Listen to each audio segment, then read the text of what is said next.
أعوذ بالله من الشيطان الرجيم. بسم الله الرحمن الرحيم.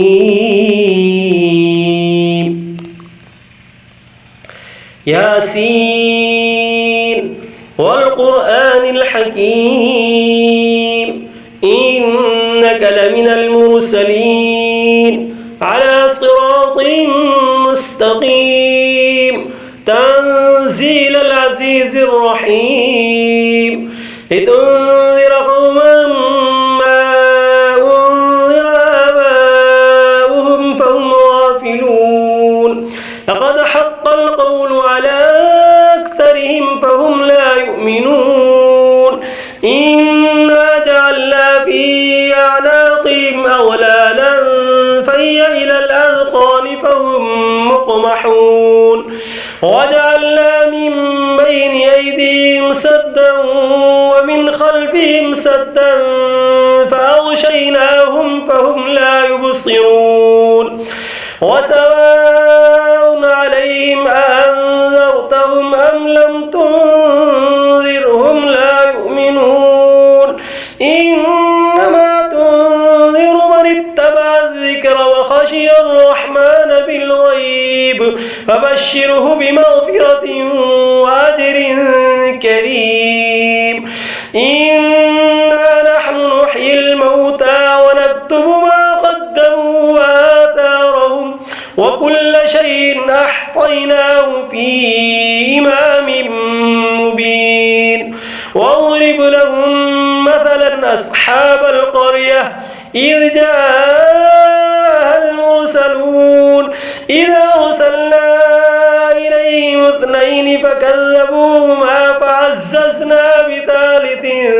فقالوا إنا إليكم مرسلون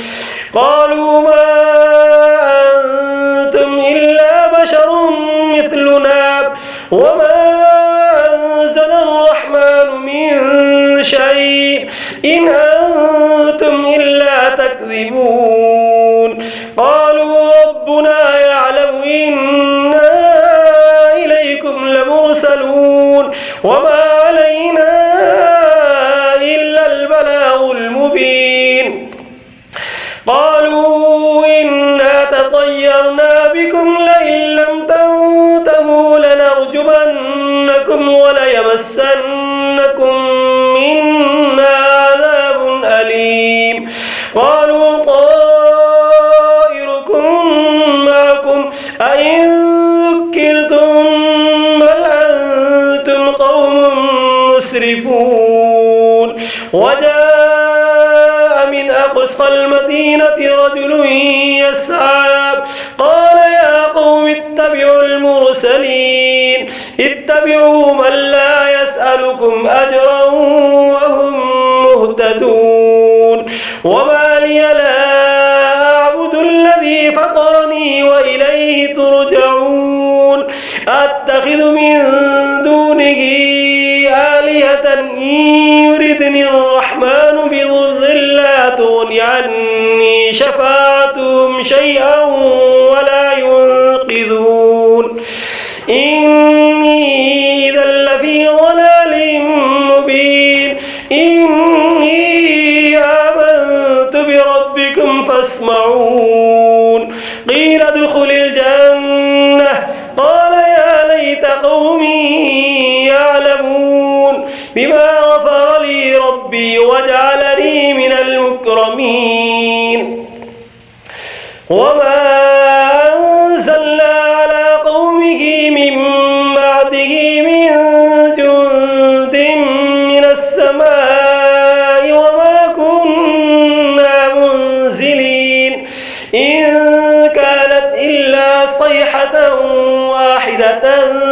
فإذا هم خامدون يا حسرة على العباد ما يأتيهم من رسول إلا كانوا به يستهزئون ألم يروا كم أهلكنا قبلهم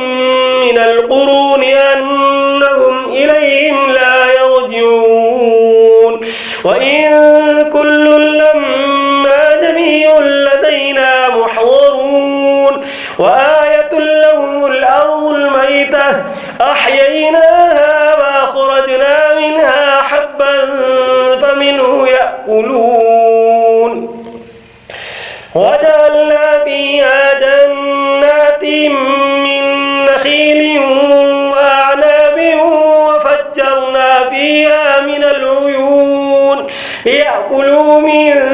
ثمره وما عملته أيديهم أفلا يشكرون سبحان الذي خلق الأزواج كلها مما تنبت الأرض ومن أنفسهم ومما لا يعلمون وآية لهم الليل نسلخ منه النهار فإذا هم مظلمون والشمس تجري لمستقر لها ذلك تقدير العزيز العليم والقمر قدرناه منازل حتى عاد كالعرجون القديم لا الشمس ينبغي لها أن تدرك القمر ولا الليل سابق النهار وكل في فلك يسبحون وآية لهم أنا حملنا ذريتهم في الفلك المشحون وخلقنا لهم من مثله ما يركبون وإن نشأ نغرقهم فلا صريخ لهم ولا هم ينقذون إلا رحمة منا ومتاعا إلى حين وإذا قيل لهم اتقوا ما بين أيديكم وما خلفكم لعلكم ترحمون وما تأتيهم من آية من آيات ربهم إلا كانوا عنها معرضين وإذا قيل لهم أنفقوا مما رزقكم الله قال الذين كفروا للذين آمنوا أنطعم من لو يشاء الله أطعمه إن أنتم إلا في ضلال مبين ويقولون متى هذا الوعد إن كنتم صادقين ما ينظرون إلا صيحة واحدة تأخذهم وهم يخصمون فلا يستطيعون توصية ولا إلى أهلهم يرجعون ونفخ بالصور فإذا هم من الأجداث إلى ربهم ينسلون قالوا يا ويلنا من بعثنا من مرقدنا هذا ما وعد الرحمن وصدق المرسلون إن كانت إلا صيحة واحدة فإذا هم جميع لدينا محضرون فاليوم لا تظلم نفس شيئا ولا تجزون إلا ما كنتم تعملون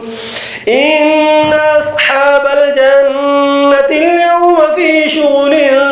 فاكهون هم وأزواجهم في ظلال على الأرائك متكئون لهم فيها فاكهة ولهم ما يدعون سلام قولا من رب رحيم وامتازوا اليوم أيها المجرمون ألم أعهد إليكم يا بني آدم ألا تعبدوا الشيطان إنه لكم عدو مبين وأن اعبدوني هذا صراط مستقيم ولقد أضل منكم جبلا كثيرا أفلم تكونوا تعقلون هذه جهنم التي كنتم توعدون اصلوها اليوم بما كنتم تكفرون اليوم نختم على أفواههم وتكلمنا وتشهد أرجلهم بما كانوا يكسبون ولو نشاء لطمسنا على أعينهم فاستبقوا الصراط فأنى يبصرون ولو نشاء لمسخناهم على مكانتهم فما استطاعوا مضيا ولا يرجعون ومن نعمره ننكسه في الخلق أفلا يعقلون وما علمناه الشعر وما ينبغي له إن هو إلا ذكر وقرآن مبين لينذر من كان حيا ويحق القول على الكافرين أولم يروا أنا خلقنا لهم مما عملت أيدينا أنعاما فهم لها مالكون وذللناها لهم فمنها ركوبهم ومنها يأكلون ولهم فيها منافع ومشارب وفلا يشكرون واتخذوا من دون الله آلهة لعلهم ينصرون لا يستطيعون نصرهم وهم لهم جند محضرون فلا يحزنك قولهم إنا نعلم ما يسرون وما يعلنون أولم ير الإنسان أنا خلقناه من نطفة فإذا هو خصيم مبين وضرب لنا مثلا ونسي خلقه قال من يحيي العظام وهي رميم قل يحييها الذي أنشأها أول مرة وهو بكل خلق عليم الذي جعل لكم من الشجر الأخضر نارا فإذا أنتم منه توقدون أوليس الذي خلق السماوات والأرض بقادر على أن يخلق مثلهم بلى وهو الخلاق العليم إنما أمره إذا أراد شيئا أن يقول له كن فيكون فسبحان الذي بيده ملكوت كل شيء وإليه ترجعون بسم الله الرحمن الرحيم الرحمن علم القرآن خلق الإنسان علمه البيان الشمس والقمر بحسبان والنجم والشجر يسجدان والسماء رفعها ووضع الميزان ألا تطغوا في الميزان وأقيموا الوزن بالقسط ولا تخسروا الميزان والأرض وضعها للأنام فيها فاكهة والنخل ذات الأكمام والحب ذو العصف والريحان فبأي آلاء ربكما تكذبان خلق الإنسان من صلصال كالفخار وخلق الجان من مارد من نار فبأي آلاء ربكما تكذبان رب المشرقين ورب المغربين فبأي آلاء ربكما تكذبان مرج البحرين يلتقيان بينهما برزخ لا يبغيان فبأي آلاء ربكما تكذبان يخرج منهما اللؤلؤ والمرجان فبأي آلاء ربكما تكذبان وله الجوار المنشآت في البحر كالأعلام فبأي آلاء ربكما تكذبان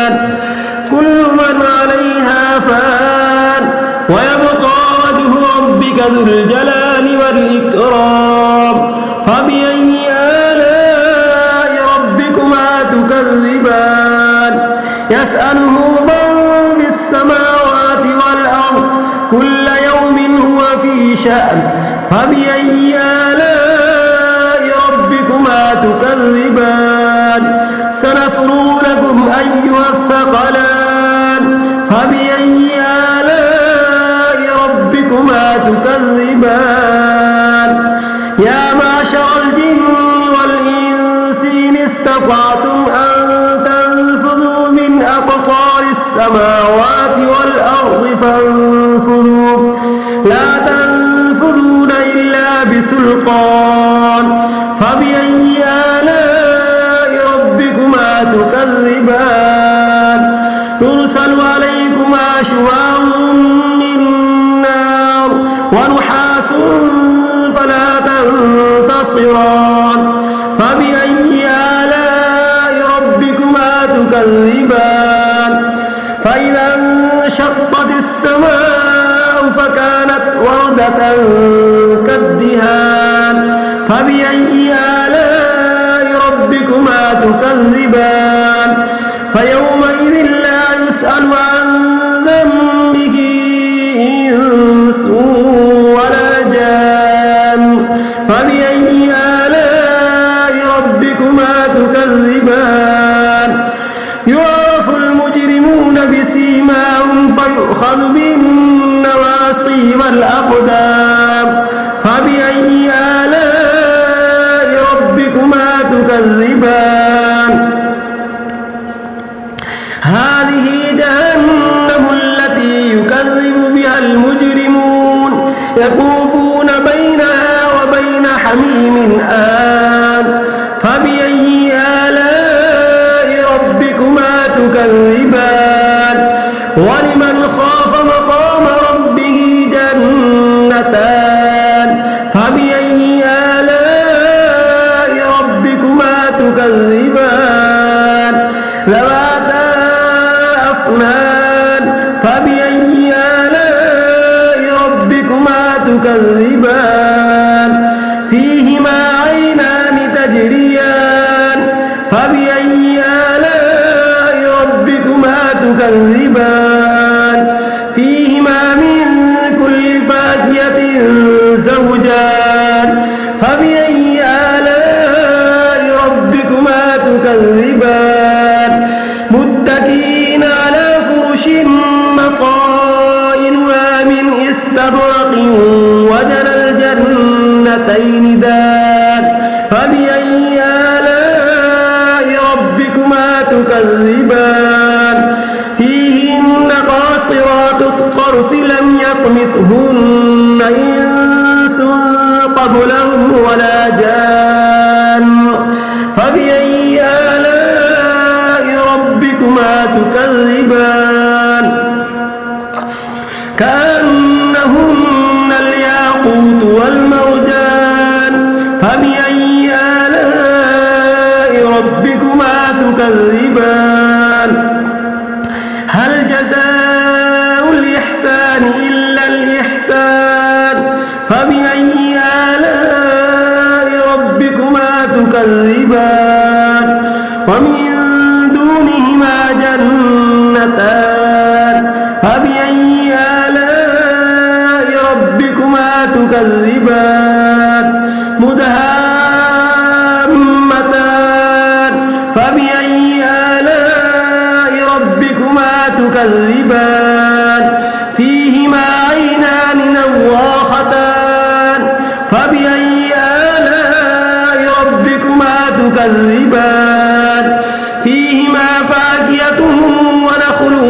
ورمان فبأي آلاء ربكما تكذبان فيهن خيرات حسان فبأي آلاء ربكما تكذبان حور مقصورات في الخيام فبأي آلاء ربكما تكذبان لم يطمثهن إنس قبلهم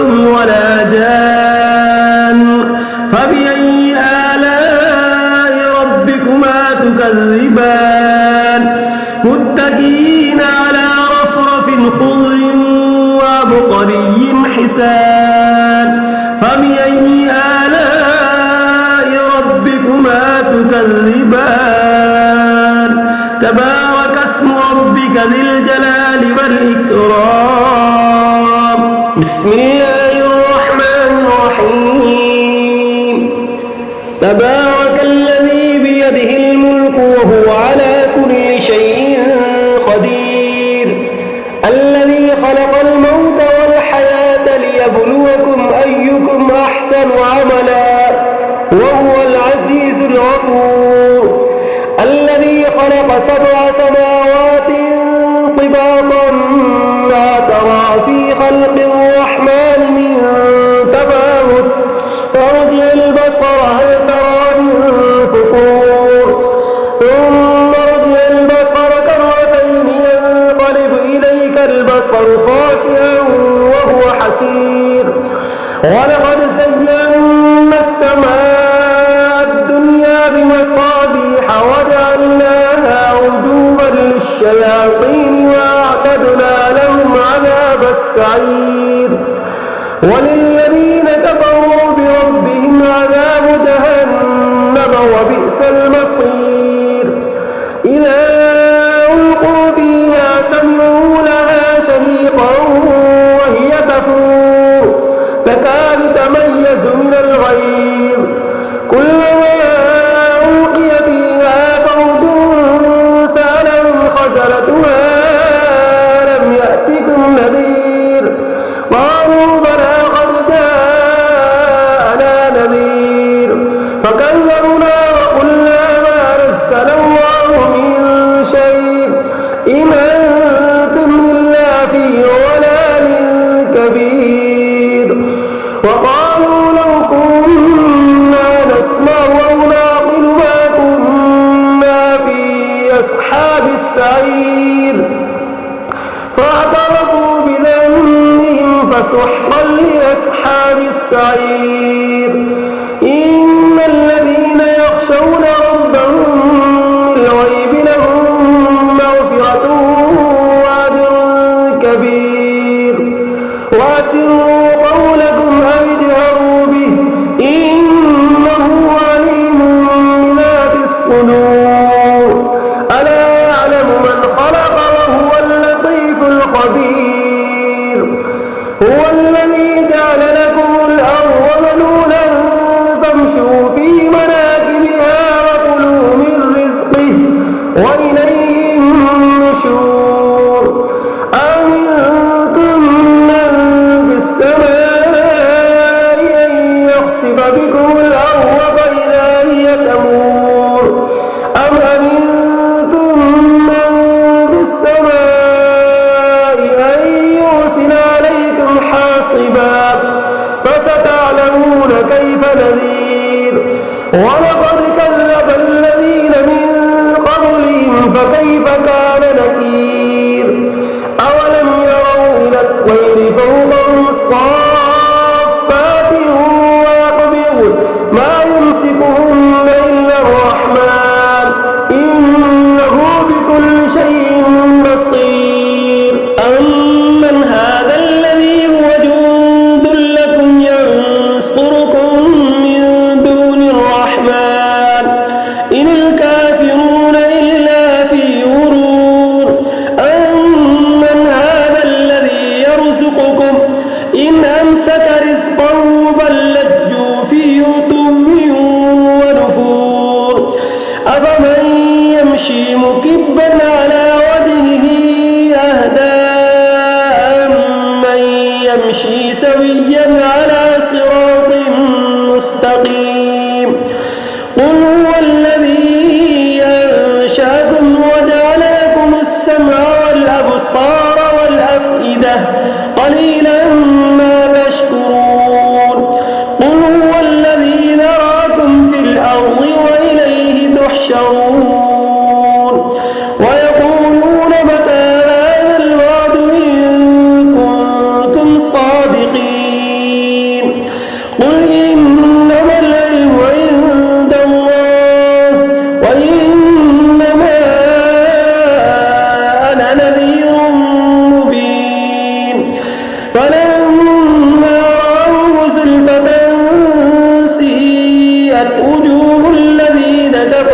وقيل هذا الذي كنتم به تدعون قل أرأيتم إن أهلكني الله ومن معي أو رحمنا فمن يجير الكافرين من عذاب أليم قل هو الرحمن آمنا به وعليه توكلنا فستعلمون من هو في ضلال مبين قل أرأيتم إن أصبح